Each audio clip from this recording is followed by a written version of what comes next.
Jonesy and Amanda. Jam Nation. Well, let's talk about poo today. Fossilised poo.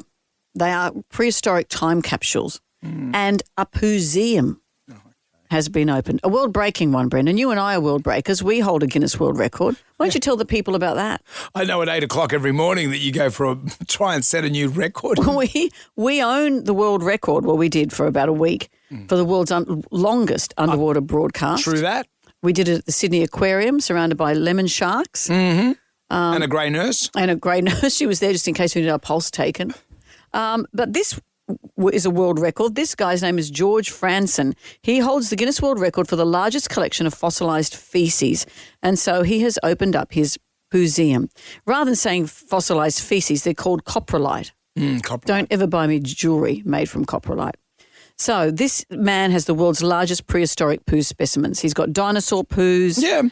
He's got over 8,000 fossils, including that of the dinosaurs in a renowned 27-inch sample of carnivore coprolite called Barnum. Imagine having a giant poo named after you.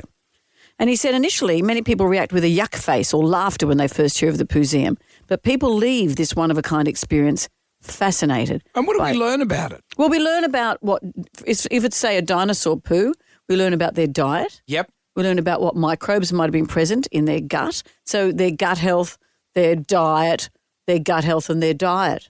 Did I mention gut health and also diet? Okay. You know one poo I'm fascinated by? Yes. It's a human poo. Of course you are.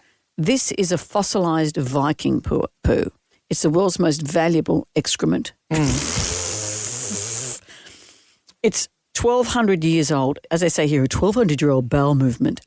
It is at the Viking Centre in York in England. And what's fascinating about it is it's from the 9th century AD.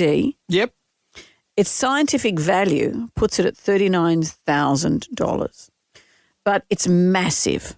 How big? Well, it's not written here, but have a look how massive you think that might be. Oh, that's massive. It's Massive. bigger than it's next to a Guinness World Record plaque.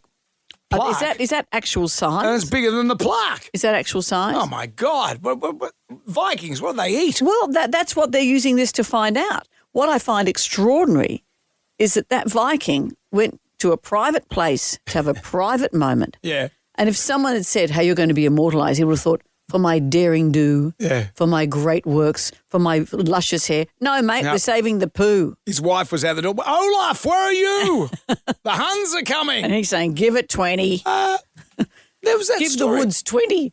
There was that story, and you like to bring this up. It's just about the Queen. Yes, the Estepol poo. I've heard this from someone very high up in the Navy, and it may be an urban myth. Yeah. But go on. That, it's a dreadful tale. Come on. That a net would be, not a person called a net, a net would be put across the loo if she had to go to the toilet on one of these big ships. Where would the net on the... Under the S-bend to catch the falls. So it was a direct pump out into the sea? Is that what boats do? Well, in the old days they had boats, these days modern boats have holding tanks and the like, but maybe in the old days it just went straight, the waste and it would went be straight captured. out to sea. It would be captured. Yep, so they Estepoled, put above the bar. I don't know it's so awful. I'm trying to write over the details. You're saying that someone, able seaman old mate, bent over with a net, and as the Queen dropped a log, flushed it, it goes out. All I know, it was captured. I don't know how the workings. I don't know how the plumbing works on a big ship. I'm just putting pieces together here. A hunt for Red October. But I don't like to talk about it because I actually don't think that the sailors in the British Navy would be disrespectful enough to do it. I think they idolise the Queen. Of course. So, Prince Philip might be another story. But you have been purporting this story for as long as I've known you. Someone who was high up in the merchant Navy told me that. Who was that? I'm not going to tell you my sources. Right, okay. It wasn't Captain Birdseye, was it? Was it an actual... No, it wasn't Captain Birdseye. It was Captain Snooze.